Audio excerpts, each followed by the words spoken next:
Welcome to another podcast, Grind Culture Podcast. I am Ed. And I am Colton.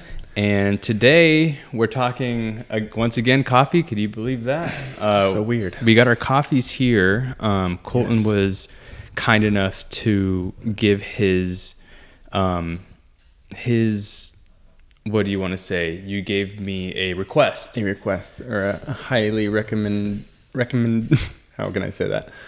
Highly recommended request. Yes. Could you explain to the audience what we're drinking today and where it's from? Yes, for sure. So yesterday I went to a coffee shop and that is called the Press Espresso in Temecula. They actually have like 4 or 5 locations locally. And I usually do get a flash brew of whatever they have there that looks good, like whatever looks like light and fruity and fun. Yeah. And I think like one of the best coffees I've had from there was a Colombia that they used to have. And I bought it all the time. I was addicted to it. It was so good. Yeah. You've had me try it before and it was very good. Yeah, it was so good. And so I went yesterday and they had, and for anybody that doesn't know what a flash brew is, it's not like just a normal brewed hot cup of coffee with instant ice in it. It's you actually are doing a pour over on ice. Yeah. So it's chilling as you're doing the pour over. And then your ratios have to be right and all that stuff to make it taste really good. So it's kind of like, it's a really good version of a cold brew. Yeah. It was very interesting in the way that the lady had to explain it to me, because I kind of stumbled on my own words saying, I want a flash brew. And knowing that they already knew what a flash brew was, because obviously you had it there and they make it. Yeah. But I forgot, for some reason, I was thinking that I have to make sure to say it's iced, even though a flash brew is iced. Yeah. And so I was like, I want a flash brew of your Ecuador, I think, but I was about to say like I want it cold. I couldn't say ice for some reason. She's like, oh yeah, I know what you're talking about. It's our ice pour over. Yeah, it's like that's the easiest way to explain it. It's an ice pour over. Well, sometimes they're confused, especially if they're new. They're like, I've never heard of a flash brew, because it's rare that people even ask for it. Yeah, and I guess it's kind of a pain for them to make it, because it takes like 5 minutes to make one of them. That's true. Yeah, so it's kind of off menu. Yeah, like a secret menu kind of thing. Yeah, exactly. It did take her some time to do it. At the same time, I got my wife a Earl Grey iced tea. So if you're ever in the Temecula area, yes, I must say this is very good. It's bomb. I could taste the notes in this already instantly. Yeah, very fruity. Yeah, very cocoa. It's just clean. It's awesome. It's almost like juice. Yeah, like a fruit juice. It's so good. And almost like a that's tea. What it is, right? Yeah, fruit juice. Yeah, it's exactly coffee what it is a fruit, so but it very much tastes like the typical fruit juice that one would have, or like a fruit tea. Oh, it's so good. It's so good. Yeah, if you guys are local to the Temecula area, or if you are not, if it's like an hour drive or something, go ahead and make the drive. Yeah, check out the Press. They're doing awesome things. This is one of the best drinks that I think they have. Yeah, going to the Press, I actually want to speak on the Press very quick, because they are kind of a Temecula or this side of Riverside County staple, where they have so many different locations. They made a name for themselves here, it seems like. Yeah. I don't really know the history behind them, or where their first location was, where they started. Obviously here, I think. Yeah. But they're everywhere around here. Yeah. I think this is the only place they are too. They don't branch outside of Temecula, Marietta area, which is cool. Kudos to them. Yeah, and this we didn't mention. It is a Ecuador coffee. Did you happen to see if it was washed or natural, or what type of process it was? I think it was just washed. It was the only thing they had was the location of it, the region, and the roast, which was medium roast. Regional was somewhere that started with an S, like Silao or something like that. Okay. Yeah. But yeah, Ecuador. Usually they switch coffees every 3 months or so. So I don't know how long this has been on their bar, but hopefully you make it in time to get some, because it's delicious. Yeah. And thank you, because cheers. I enjoy this so much.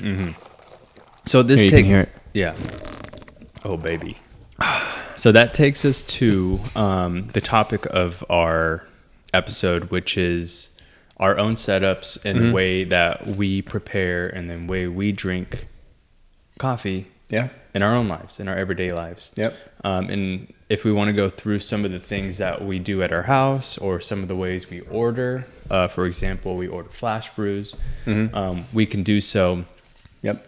But before that, I wanted to apologize to the audience. Oh, really? Because last episode, it didn't turn out that I had allergies. It turned out that I was sick. Oh. And my nose was not nonstop running, and all they heard was every, like, especially the back half. So I wanted to apologize to the audience for last episode. The editing process was brutal for me. Oof. Just listening to that, I was like, gosh, I barely noticed. Yeah. You noticed. It's you, yeah. Like you think you notice things about yourself, but apologies on my behalf, y'all. But yeah, let's get to the topic of today. Episode of the sniffles. Yeah. No more sniffles today. No, I feel way better. Okay. My health is going back to health. My health is at all-time high right now. It feels Top so notch. good. Yeah, feels so good. Ran with a little one. Me and Eloise have a little running club every Monday. Sweet. We were able to have another little boy in our neighborhood join us.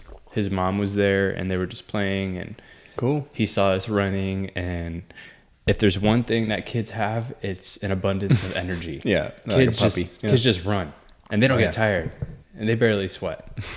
And I have so much. I have so much envy for them. Luckily, I've been running, so I was in good shape, and I was lapping them. I wasn't gonna let them beat me. You kidding me? That's right. But I was. It was fun. Got some sun, and yeah. Going back to coffee. So, did you have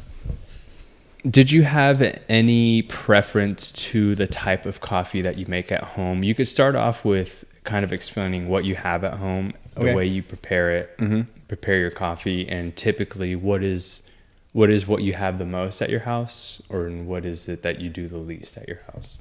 Okay. Yeah, let's start with my setup. I have too much coffee gear. I'm just going to say it. I have a problem. I'll say I did have a problem. When I got into coffee, I was like, dang, I need all this equipment. I need grinders. I need espresso machine. I need pour overs. Yeah. All different types. I need all these cups. I have a lot of gear. Yeah. Now it's a little bit, dialed in. Okay. I buy like maybe a really cool like ceramic mug every now and then, but really gear wise, I'm pretty set. So I'm pretty happy where I'm at. Good. And then like all my birthday gifts, Christmas gifts in the past few years have been like coffee gear related. Oh, really? So it's like I've gotten a lot of good presents. Yeah, for sure. Yeah. So, gosh, where did I start off? What was your first? Let's start off with let's start off with the basics. Let's start off with like a drip machine. If you had it, did you have? I didn't have a drip machine. Okay. I had a French press. French press. That was my very first coffee gear. Okay. That's how I brewed my coffee every morning for me and Brittany. Mm-hmm. I think mostly everybody has experienced a French press. If you have not, it's a really good way to dip your toes into the water when it comes into brewing coffee and like getting a little bit better coffee than your generic dripper. Okay. So. Fair enough. I do have a French press. Yeah. French press, check. French press, check. Let's see, my second one. What did I get after? I think, it was a pour over. So I got a pour over next. Okay. So for people that don't know, could you explain what a pour over is? Yeah, so you have your glass craft. Usually it's glass. It can be anything really that you're pouring. You can even do it inside a mug. But the main pour over part is, it's usually like a cone shape. You put it on top of your craft or your brewer. And then you put a paper filter in it. You put your coffee in. You have your kettle. Heat the water up. And then you do a certain amount of pour overs. Yeah. To make your cup of coffee. There's a million different types of recipes out there. Endless, actually, so it can get overwhelming if you start it, but usually if you just stick to like a really good, just like first generic recipe that you learn and kind of learn from there, it turns out pretty good. So I have one of those. I have a V60, which is a pour over, and then I have about 5 different pour overs. Yeah. So 5 different pour overs. Yeah, that I've got over the years. So I have like a glass one that looks really nice with like olive wood in it. Then I have 2 plastic ones. I have a ceramic one. Okay. So I got a little crazy. I have a metal one. Where do you put it all? I have like my brew bar at home. I guess this is pretty good to know too. So I have my brew bar at home, which is kind of like counter space on my kitchen. Yeah, I've seen it. So I have my espresso machine, and then I have usually where I do my pour overs, my scale, one of my grinders, and that's it. That's on the counter, and then above it is shelving. So I have all that there. So I usually have like my pour overs on the first shelf with some like cups and coffee. Then my next shelf is like more coffee, more cups, all that stuff. And then on the top shelf, it's like more brewers. That's usually now where my French press is, like in the very back. Yeah. Getting dusty because I never use my French press anymore. You're right. I mean, the French press is a very introductory style way of making coffee. You know what? French press wasn't my first coffee machine that I had at the house. When I really got into coffee, again, I didn't know what good coffee making or coffee strategy was. Yeah. So, like many other people, you buy a Keurig, right? Because Keurig, you want to start making your own coffee and you want to make it convenient. So I had a Keurig, and I was like kind of obsessed where I was trying to find all different kind of Keurig cups just to put on my little Keurig spinner holder. I wanted all different kinds of coffee. I didn't know what dark roast, medium roast, blah, blah, blah, blah, blah. I didn't know what any of that was. But when I finally got a French press, it made me feel more of like a coffee enthusiast. You kind of get, like you said, that little taste, that little introductory of putting your own grinding your own coffee or buying ground coffee in general. Yeah. Putting it into this contraption, this glass craft, and then you put some warm water in there, you press it down, and you're like, oh wow, I can make my own coffee. I feel like a barista. Yeah. You know, so and people are looking at you, have people over, you're like, I got a French press. No big deal. I'll make the best cup of coffee you've ever had. Little did I know that's very infant. Yeah. In a way. Actually, till this day, like once you master a good French press recipe, you can actually make a really good cup of coffee out of it. Yeah. As long as it's so important, the amount of coffee you put in it. The grind is probably the very most important part. Then as long as your ratios are right with your water and your coffee, you let it bloom enough, and then you break it. And I mean, there's a whole thing to it. Maybe we'll do like a recipe one day. Yeah, we should. On it. But for the French press, you actually don't even press. You're not supposed to press it all the way down. Yeah, you're supposed to press it like halfway, right? Yeah, not even that. Like you let it bloom, you break the coffee after like 4 minutes. Yeah. That all sinks to the bottom. You give it like 12 minutes to sink to the bottom. And then you just use the little plunger thing as a filter. So you just set the filter on top and then you pour slowly without mixing up like the fines at the bottom of it into your cup. And it makes actually a pretty clean cup of coffee. See, I didn't know that. This past Christmas, I made a French press for some friends and I brought some Guatemala coffee up to this Christmas party. And I still have a buddy that talks about it today. He's like, I can't forget about that French press cup of coffee you made. Yeah. Yeah. See, and I've been doing it all wrong. I didn't even know that there was a bloom process. My first, I want to go back to the term bloom because I didn't know blooming was even a thing until I started working here. Yeah. Huge. And I've had a pour over before I started working here. So, that was kind of like my second stage of making my own coffee at home. Third stage, rather, really, if you count Keurig. So it was Keurig, French press, and then my wife, after she started working at Starbucks, she brought home a Starbucks pour over.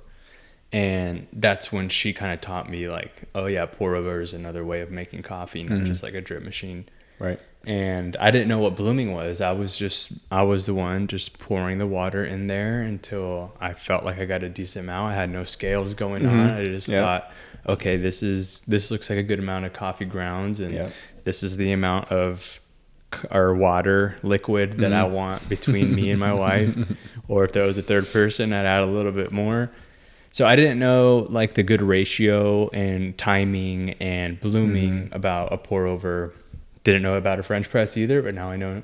I know now, and Explain blooming for people that don't know what blooming is. So blooming is the first initial reaction to the hot water hitting the coffee grounds, and it allows the coffee grounds to open up. Yeah. You don't really recognize it on old coffee. Say if it's like 6 months to a year already out of roast, you're not going to really see that like open up. Like when you pour hot water on it, you're not going to see that bloom happen, like that reaction happen to where the coffee's opening up. But if you do have like fresh, good coffee, you put the hot water on top and you see like this bloom phase, and you'll actually see it like bubble up and expand. It'll get like poofy. Yeah. You know, and that's the coffee opening up and softening, and it's letting all that goodness out. Yeah. So you usually do like one pour. You wait like 30 to 60 seconds. You let it bloom, let it open up, and then you do your next pour. Right. And it, you know, takes out all the goodness outside of those grounds that are already pre-soaked. And then there's, you know, you could do all the way from 2 to, you know, I've seen like 5 pours on a pour over. But usually the coffee, after a while, about that like 4-minute mark, you'll see the coffee kind of die out, go flat, and you've already extracted all those flavors out of the coffee already, and the caffeine and everything. Unless it's like super coarse, you know, like a cold brew, you need a long time to get everything out of those grounds. Quickly, because this could be wrong. Because a flash brew is similar to a pour over, except it's over ice in a sense. Yes. Do they use coarse ground for that? No. For a pour or for a flash brew? No. So you actually go finer. You go finer. Yeah, because say you have this cup. Say you're making a hot cup for a pour over. You're going to use a 1:16 ratio for that cup of coffee to fill it up. For a flash brew, you use less coffee because you already have ice in it. So you gotta think about, when you're doing a pour over on the ice, how much of that water is going to dilute itself into the coffee and make up that difference. So you got to make a stronger cup of coffee over that ice. That's it's kind of like a concentrate if you think about it. Sure. So you go finer, you let it bloom, usually a little longer, and then you pour it on the ice, so it kind of makes that. Okay. Yeah, I guess it's kind of like concentrate if you think about it. Yeah, makes sense. If you do just like your normal pour over on ice, you're going to have just like a bittery, like watered down cup of coffee. It's like if you have a cup of hot coffee and you just douse it with ice to make iced coffee. It's kind of like doing that to it. Is flash brew a relatively new thing in the coffee game, or is it kind of been around for a little bit? It's been around. I don't see it. A long time. I haven't seen it. Again, I didn't know what a flash brew is until I started working here. This place opened up my eyes to coffee tenfold. Yeah. Everywhere in all kinds of different ways, coffee subject related. So I didn't know what a flash brew was until then, and I even kind of searching for it. I know you kind of said it was like a secret menu thing. I still don't see it in a lot of people's menu unless you ask for it. Yeah, it's kind of embarrassing sometimes because I'll ask for a flash brew at some places, or I'll just ask if they have a flash brew, and they look at me like, "You mean like hot coffee?" Yeah. Like, I'm like, okay, never mind. Yeah. I'll take a latte or something. So or just a regular pour over, please. So it's been around. Just people don't advertise it. Yeah, I think one, it's people just don't choose to put it on their menu because they just are going to do a cold brew because it's more popular, or they're just going to do a pour over. I just don't think it's popular enough.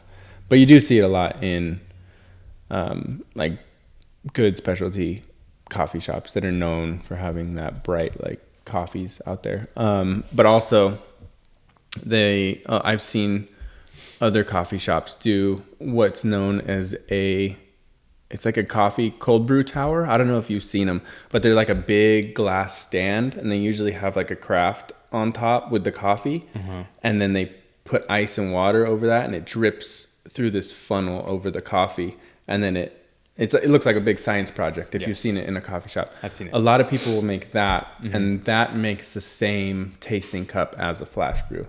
So I think people, if they do want like a cup like this, they have that at their shop, and that's when you see it. So if you do see that, order it, because it'll taste a lot like this.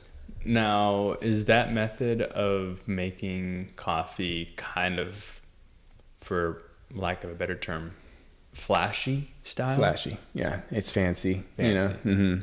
Yeah, and it's cool. It looks really cool. It does like when you cool. see it in a coffee shop, you're like, oh, what the heck is going on back there? It does look cool. Yeah. Mm-hmm. I actually have one. Do you? There's another thing. Check. fancy coffee, man.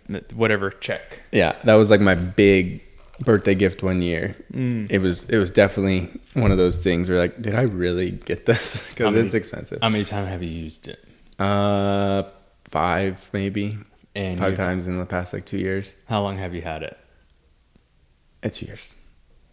So, but there's a good reason. So I don't keep it out in my kitchen, so it doesn't fit on my brew bar because this thing's super tall. Yeah. And it doesn't fit anywhere in our kitchen. Yeah. Without falling off the counter, and especially having the girls, the kids at the home. Oh, you can't like trust you it. can't, and it's all glass. It's all like fragile. It's Yeah. got like these little glass pieces. So when I do use it, I have to. It's in a box under my bed right now, seriously. So when I use it, I have to take it out, I have to put it all together. It's just a thing. And then it takes 24 to 48 hours to make the coffee out of it. Wait, say that again? It takes how long? Like 24 hours. Why that long? It's like cold brew, making cold brew. Oh, Because it's ice. It's pretty much ice and water on top. yeah. And then that melts and then slowly drips over the coffee bed. So how do people even justify that at like a coffee shop? How do they do that? Like, do they wait 24 hours in advance and then... Well, they have big ones. I've seen. And it just continuously goes? Like, yeah. How does that work? Well, it just matters how much water's at the top, and then at the bottom. Usually, like at coffee shops, I've seen big ones. So you'll have, and not a lot of people order it. So I think it lasts like a day or two at the coffee shop while they're still brewing the next batch. So they're constantly, they're constantly like rotating it. Interesting. Yeah, it's cool though. It makes a really good cup of coffee. But if one day when I do have a house and a counter that it can sit on, I'm gonna have that thing cranking all the time. Yeah, display it for display and for just having it all around. Yeah, and it's pretty too. It's like bamboo wood and like these really cool like glass pieces. Yeah, send a picture. I will. So, I believe it's called Kyoto, Japan. It's Kyoto cold brew. That's what they call it. Is that where they originated from? Yeah. So okay. Yeah. So it's really sweet. Very Japanese thing to do. Yeah, that's where it started. And I love Japan. Yeah. Japan makes. You were just about to say what I was thinking. If I can go anywhere and experience like a coffee world and have a coffee experience, it would be Japan. Same. And again, I don't even know the culture behind coffee in Japan, but I would assume because they're so innovative and clever and artistic that they have things that we don't even know about. Well, at least I don't know. Oh, for sure. I don't know about. Yeah. And so going back to my brew bar, what did I say already? So I got my pour overs, my French press. Let's see. I have a hand grinder. I have an electric grinder, a good like burr grinder. I have a scale. I have a kettle, a really nice gooseneck kettle where I can set my temperature for my water. Yeah. What are the brewers? I have an AeroPress. Yeah. So an AeroPress is what they used in the podcast last week's episode of the podcast we were talking about. Yep. That's what they use. Is AeroPress a preferred method of coffee? I think we touched base on this a little bit last weekend, but I never used an AeroPress. I've seen it used here. I've seen it around a lot of places. But again, that's just another method of brewing a standard cup of coffee, right? Yeah, it's like if you took a French press and a pour over and they had a baby. That would be the AeroPress. And the AeroPress, my question is, what does an AeroPress bring to the coffee world table that either a French press or a pour over does not? Does it bring out different flavors? Is it faster? Is it convenience? Is it just another contraption for coffee connoisseurs to have? What is it? It's a mix of everything you just said. So it's convenient. You can make a really fast cup of coffee out of it, and it's going to be good because there's not a lot of variables that go into an AeroPress. It's just you put the paper filter in, you lock it in, you put the coffee in, you put hot water on top, and you stir it, and you wait. And then after that, you just press it down over the paper filter and it makes a good clean cup of coffee. Mm-hmm. So, and then it's lightweight. So for people that like to travel with coffee equipment, it's really nice for that. And then there's a whole community around AeroPress itself. There's even AeroPress competitions, and they get pretty crazy with it. Like you win like a golden AeroPress for a trophy at the end, and that's cool. It's a whole thing. It's pretty cool. Mm-hmm.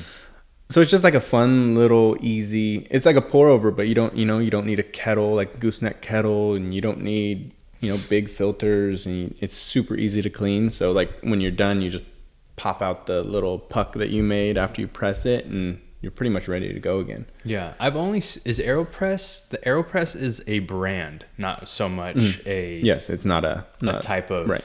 like coffee machine or coffee contraption. Mm-hmm. So AeroPress, they own the rights to that style of making coffee, right? That is the brand name, AeroPress. Yeah. AeroPress. I haven't seen any.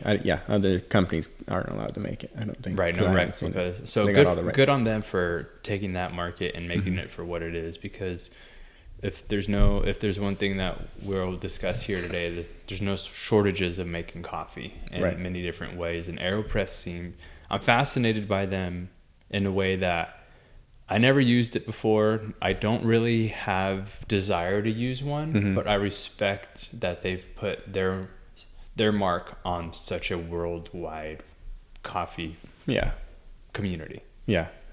It's fun, so people enjoy like the whole community around it, and they've just built a really cool, they have a really simple, easy, nice product you can make really good coffee out of, and then they built a community around it. So they just did it right. Yeah.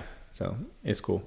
And then they recently came out, I think last year, they came out with like a clear version, which looks really cool. It's clear plastic, and it's cool. I almost bought it, but I was like there's no way. I don't even use my current one. So I've talking myself out of that. I've seen it at my favorite coffee shop, Steady State, in Carlsbad. I've seen it there being sold there. I've seen it sold, I think at the press even, I've seen them sold, and I've seen them sold at other coffee shops. So it seems like they really put a mark on like the local coffee shop market, Yeah, they're everywhere, and you see them for sale like in every coffee shop. Yeah. So I'd recommend that. Actually better than a French press, better than a pour over, like to start out with. That's probably like the go-to if I had a recommendation. That's good to know. Maybe I will try it one day. You can borrow mine. Okay, there you go. There you go. We have one here, right? Free. Oh, we do have one here. Yeah. On lunch break. Yeah. Test it out, bro. Yeah, I'll try it. I'll get a crack at it. Yeah, heck yeah. So moving on from the AeroPress, what else do I have? I have like a bigger like French press looking thing that makes cold brew, but I never use that because if I do make cold brew, it's going to be the Kyoto style cold brew maker that I have. And then other than that, I just have my espresso machine. Yeah, so we'll go to an espresso before, because that just seems like another whole different kind of market. Yeah, I want to stick to very briefly to cap this, the drip style and coarse and kind of standard drip, coarse coffee. You mentioned cold brew. I wanted to touch base on cold brew. So flash brew is not only a style of cold brew that you could drink, but there's other ways to make cold brew style coffee. One thing that I've seen, which was a big fad, it doesn't seem like it is so much anymore, at least I don't see it, is nitro cold brews. Nitro cold brews was a very big thing when I, again, started into coffee, specifically at Starbucks when my wife was working there. I think they debuted it when she was working there. Cool. And I thought it was the coolest thing because it was a way where the beer fad, like local brewery fad, kind of made its way towards like the coffee side of it, where like you have like this cold, foamy coffee, and it has like remnants of like what a beer looks like. You could have it in like a glass, and you have that foam, and like you're sipping it, and you get that falling down. You get that little like foam mustache, you know. So like, I thought it was cool because at the time I was drinking beer. Don't drink beer anymore at all. I hate it. But at the time it felt like, oh yeah, I'm kind of having like a beer for breakfast, or like, I don't know if that's how they really wanted to advertise it, but that's kind of like what it felt like to me, is that they wanted to kind of chase that like nitro Yeah. market. Yeah, I think so too. What did you ever experience that with nitro cold brew? Did you ever like it? Try it? Yeah, before I got into coffee, I thought it was fun. I thought it was like a cool way to experience coffee. It didn't taste good, but I thought it was like cool. Yeah. I really didn't enjoy it though, unless it was like nitro cold brew with, cold foam or something on top of it to kind of, because it still wasn't good. Like your generic cold brew, I don't really like. So if you make it kind of nitro, if you just put nitro into it, then it kind of just makes it more watery, like more light and fluffy.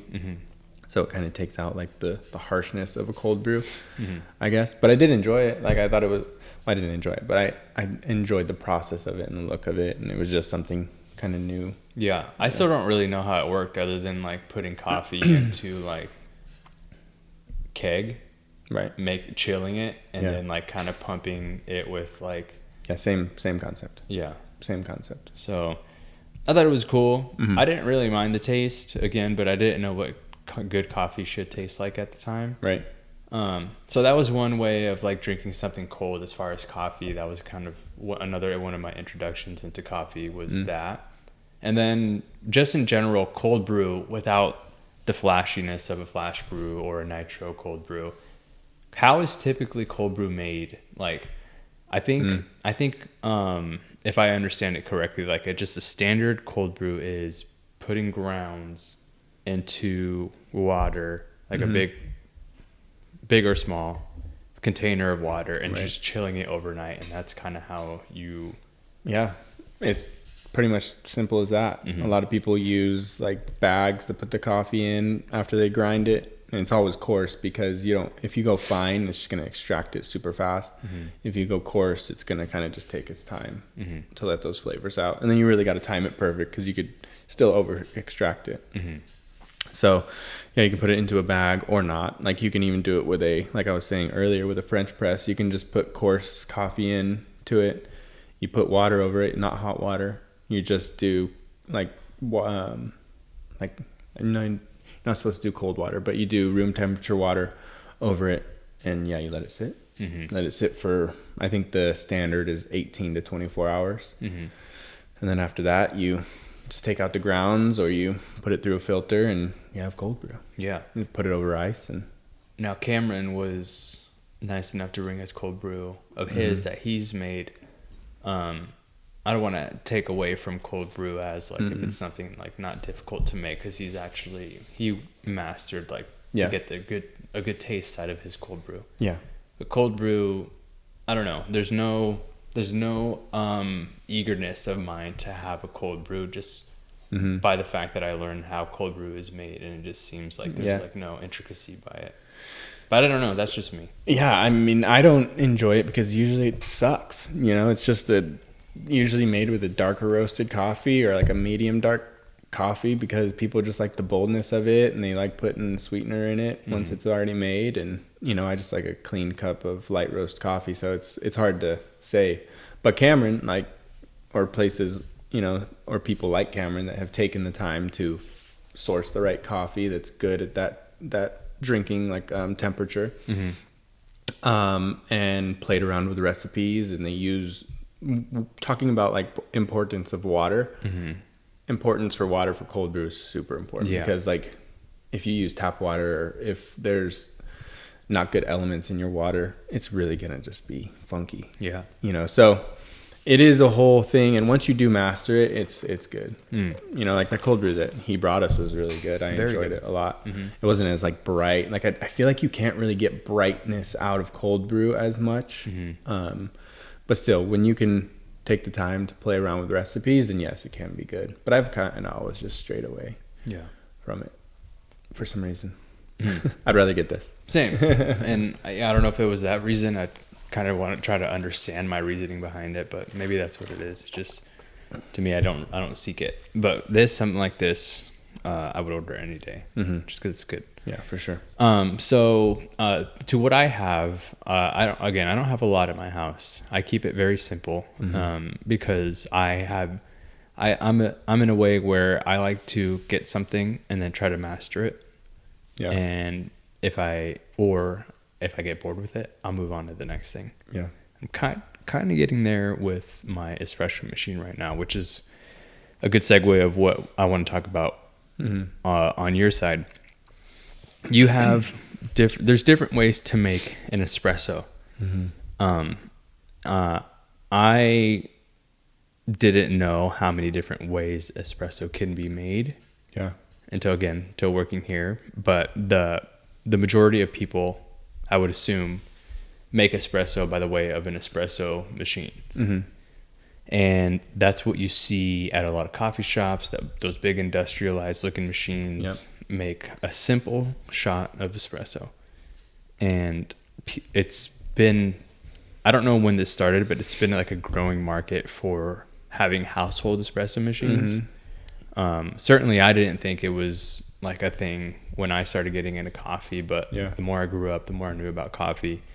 It's very feasible, very easy to get one of these machines in your house, so long that you have the funds, and start making your own espresso as if you're working at one of your local coffee shops. Yeah, COVID really brought that out to the home community of espresso. It was already like, it was kind of rare when you saw somebody with an espresso machine.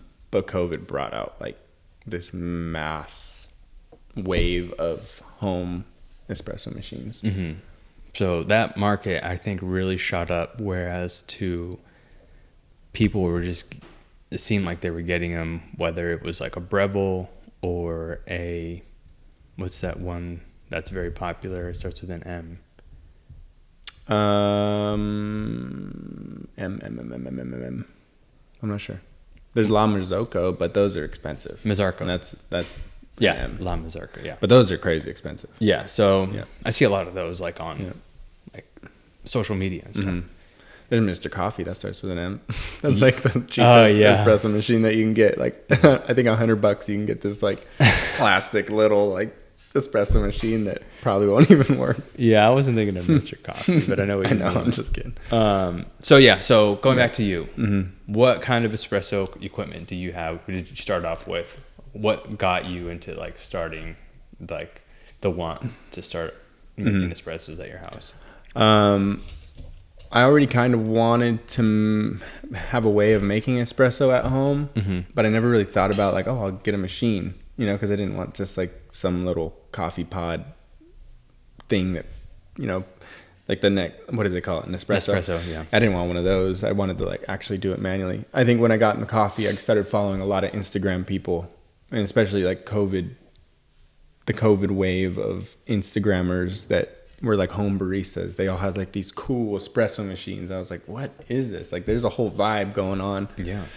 I want like my own coffee bar, and the staple of that coffee bar is going to be your espresso machine and your grinder. So I was like, I need to get one of those. So for my birthday, like 4 years ago, I got a Breville, just like your standard Breville Barista Express. And I played around with that for a while. I got really good at making espresso and steaming milk and pouring lattes and experimenting. And eventually I got to a point where I was like, this isn't really doing what I want it to do. Like it's not making the quality of espresso that I want. I started getting a little more bougie, and I wanted like the machine that I had had a 54 millimeter portafilter, and I wanted a 58 millimeter portafilter because like all the really cool wood accessories that they make for espresso machines are usually 58, and you're supposed to get a better extraction out of the 58 millimeter portafilter because you can put more coffee in, and it has a wider coffee bed, so you can extract a lot better. So I really wanted to get out of that first espresso machine I got. So Cameron, speaking of Cameron again, he was actually selling his old machine, and that's a Gaggia, a Gaggia Classic Pro. And that has a 58 millimeter portafilter. It still kind of has like all the same stuff it did on my Breville, but I bought it because you can do a bunch of upgrades to it. So you can pretty much make a $3,000 espresso machine out of this $600 like standard espresso machine. So I sold mine. I bought that one off of Cameron, and then so now that's what's on my coffee bar is a Gaggia Classic Pro, and you can and it has a 58 millimeter portafilter, and then it has better like steam pressure and stuff for like steaming milk, because the Breville had, I mean, you know, it takes like a minute to steam milk. You're like just waiting there forever. Don't. Yeah, exactly. Yeah. And you usually don't get the best steam out of it, like the best textured milk out of it, you know, for pouring lattes. And I was like, gosh, I need something, because I was really trying to work on my latte art, and I just couldn't do it with like this chunky foam or this just milk that I mean, it was all right. I got there. I made it work, but the Gaggia is a lot better. And now I've actually bought some mods for it, and so I've taken out like the internals, and I've done like a bunch of wiring in it, and I've added a bunch of upgrades to it myself. So I first added a PID kit, and that is so I can control the temperature of my water going through the coffee so I don't burn it. Yeah. So I can set the water temperature coming through the coffee, and then it also sets the water temperature going to my milk so I don't burn my milk, and that I can get a constant flow of the same steam pressure and steam temperature. So it really helps on milk texturing. Can those be differentiated, the temperature for coffee and the temperature for milk on your machine, or is it the same temperature for both? No, so you want a lot higher when it comes to steaming milk. Okay. And usually a lot of like your machine probably does it automatically. When you turn on that steam, it probably ups the boiler, and it makes it a lot hotter, because you need steam, like high pressured steam, so you need a lot more. Makes sense. A lot more heat. So I can control that. I have all the variables to control that, and then I put like a top box mount on it. I put a pressure gauge on it, so I see how many bars are going through my coffee, because your standard of bars that you want going through your coffee is 9. Mm-hmm. And then Cameron already put like a different spring inside the machine, so now I can hit like that 9 bar. Mm-hmm. Where without that, it was going either like way too low or way too high. So that was the next thing I put in it. And then what else is in there? Water temp gauge. And then, I still have one more thing to put in it. It's just going to take me like 4 hours. So I just haven't had the chance to do it. And that's going to be water flow. I can control the water flow that's going through the group head. Because right now I just push a button and it just shoots water through. Mm-hmm. And the only way I can kind of control the water flow, how fast it's going through, is through my grind size, mm-hmm. or the amount of coffee that's in it. So I really have to play with those variables. Yeah. So now when I put in this next upgrade, I'm going to be able to like do like a pre-infuse at like 4 bars for like 7 to 11 seconds. And then I can turn it up to like 9 bars and really control my bars and get like perfect extraction out of this espresso puck. So playing around with it, I love it. I love doing like projects like that and learning about machines, and that is like the staple of my coffee bar. Mm-hmm. So it's really cool. Do follow my Instagram if you do want to like I do try and posting pictures every now and then about it and what I'm doing. I should do a little bit more, but there is actually a community behind like Gaggia Classic Pros, that people doing all these mods to it, which is pretty cool. Yeah. So that's why I like it too. So that saved me, a lot of money from just buying a $4,000 machine that already does all this stuff, because that's like the market you're looking at if you want to have control of all these things. So I was like, I'll just do the work myself, and it's really paying off. I freaking love that thing. Good. It's fun. So sorry to go off on like a nerdy espresso rant, but that's where I'm at. That's what I wanted to hear, because I'm kind of in the stage where I have a Breville. Again, don't know the model, but it's probably similar to one that you had. And I think I mastered it enough to where I can make a good enough espresso shot, get not consistency, but get a good enough latte milk or oat milk texture to make some kind of latte art, if not just have good tasting lattes. Yeah. But it does the job. It does the job, but I do feel restricted in the way that I get consistency out of that machine. Yeah. Because if there's one thing that I've learned about espressos in general, I feel like you could get away with like certain grind types in a pour over. You could still get a decent cup of coffee, whether you go a little bit more coarse, a little bit finer on your coffee ground. And espresso, it seems like it's very detailed and very deliberately like a way where it has to be the perfect grind for each machine, or else it's just not going to come out the way you want it, because there's pressure involved and there's water involved. Yeah, there's all kinds of things involved. So like it kind of makes you a coffee, I don't want to say expert, but a coffee connoisseur chaser, where like you're trying to master something because you invested this money into this machine, and if you don't get it right, you're not going to get your coffee. So espresso machines in general, or espresso makers, I think it's very cool that it kind of forces people to care about the process of making coffee. Because otherwise you're not going to care about a lot of this stuff I mean, you can just not care at all, but you're not going to get your coffee. You're not going to get your money's worth when you're trying to make an espresso.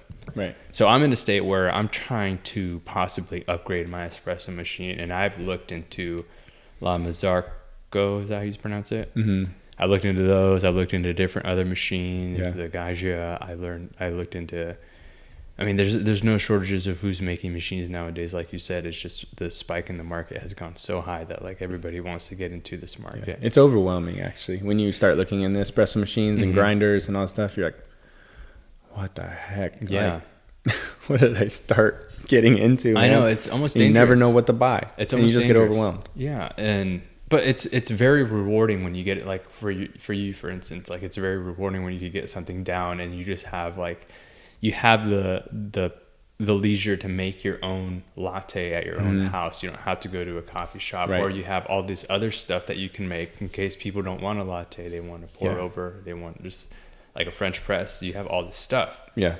And you could have guests over with confidence, and you can make them all kinds of things, or you could wow them with your latte art abilities. It's just, I think it's a cool thing for people to be able to have at their home is espresso machine. So I would highly recommend it. But again, I'm looking for something that's kind of fitting my skills, because I think I surpass the skills of having a Breville. Yeah, which is unfortunate, because Breville is I think it's one of the good starting machines. It's a very good starter. Yeah. And I don't want to take anything from Breville because it kind of gave me the love of like making a good shot and making good lattes. Yeah, and they have good ones. They have like more professional ones, like the $1,000-$2,000 range machines. But then once you start like getting into that price range, I think other brands start blowing them out of the water, and especially with like the look and steam pressure and all those things. So it just matters what you want. Yeah, so I love the art of making espresso. Yeah, me too. And lattes, and I'm in a stage where I'm kind of looking to upgrade my machine to fit the skills that I'm acquiring through the Breville that I have. Yeah, my recommendation is just never, or advice, not my recommendation. My advice is just never rush it. Yeah. Because I mean, think about it. Your next espresso machine probably will be the espresso machine that you'll have the rest of your life, or until it just dies out, and then you'll have to buy another one, when you're older. But I think it's worth investing in a machine that you're really going to love, and it kind of hits all those points, like from your infusion to steam pressure to if you want a grinder on it or not, that type of thing. So I did want to mention, do you think the price of an espresso machine, a decent one, is justifiable for the product, the coffee that you're getting at home? I think if you're looking, yes and no. Yes, because yes, if you're into it. Yes, if you like everything that we're talking about with notes and finding good coffee and wanting all those variables, and yes, it's like the price is there for some companies. Some companies are like, I'm not going to spend $8,000 on this box of metal, that makes coffee for me. You're right. It's not worth it. Right. I think there's like that fine line of like if you're going over $2,000-$3,000 for this espresso machine, like it's cool because that machine should last you the rest of your life. So I mean, it is a good investment. Mm-hmm. But if you're just buying that to, I guess just make crummy coffee, I guess, if you're not really into it, like that's a ripoff. Yeah, it's a ripoff for people that are just wanting like good, like okay coffee. Mm-hmm. So it just matters where you're at. There is some companies that just like, it's just like, gosh dang it, your name is worth double, triple of, just because of your name, it's worth that much more, and that's kind of lame. Mm-hmm. So it's really hard to actually get into that level of espresso, because it's like your average person doesn't have $5,000 to $10,000 to go, and that's just the espresso machine. Mm-hmm. Once you're at that level, those don't come with a grinder attached, so then you're looking to get a $1,000-$2,000 grinder that goes with it, because I mean, I haven't talked about it yet, but your grinder's more important almost than your espresso machine. Mm-hmm. If you're not grinding, and you just talked about it, grinding is probably the most important part about coffee. Yeah, it is. So it's almost worth getting a more expensive grinder first, and then letting your espresso machine match. Yeah, in my opinion. Yeah.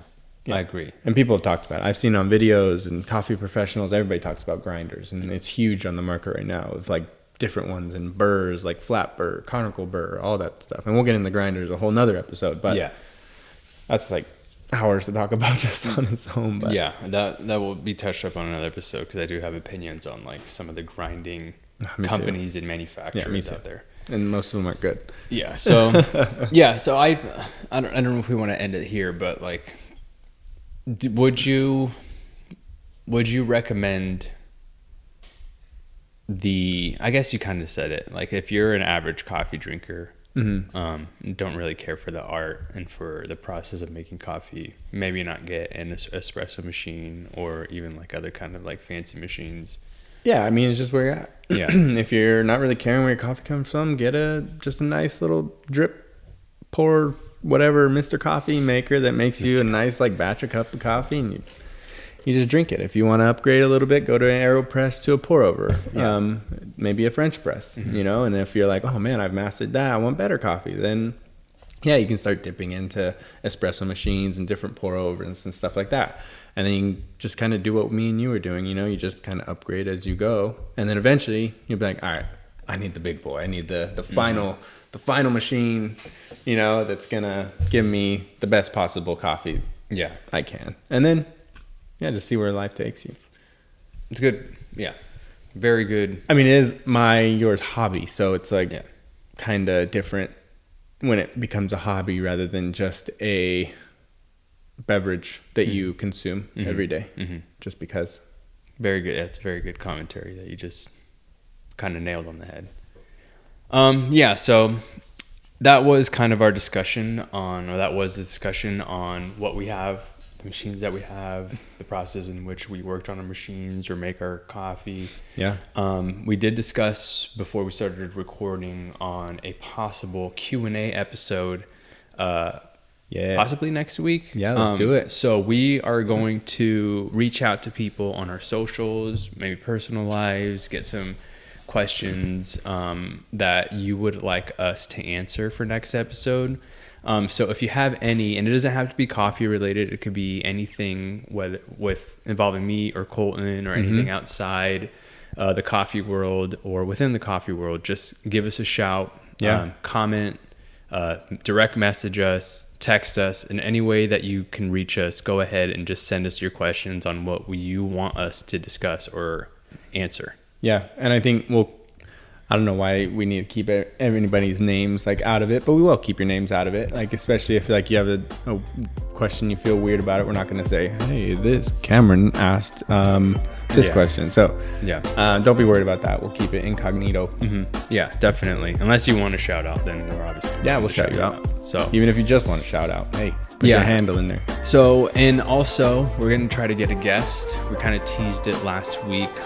Colton and I will talk about it more as to who we're going to bring on. But look out for that on our 10th episode. And so thank you for listening. Thank you for tuning in once again, and have a good rest of the week. Heck yeah, guys. Peace.